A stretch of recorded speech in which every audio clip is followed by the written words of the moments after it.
Hello guys, maglinis muna tayo ng ating motor, tricycle, para naman pag sumakay ang mga sasakay ay malinis ang ating tricycle. Sugas lang para mabait ang ating sasakyan.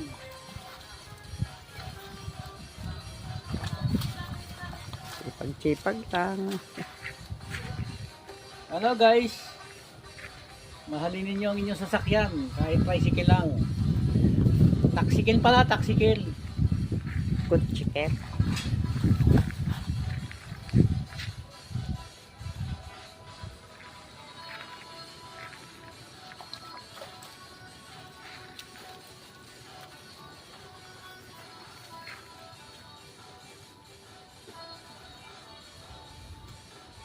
Dito nga pala tayo guys sa barangay.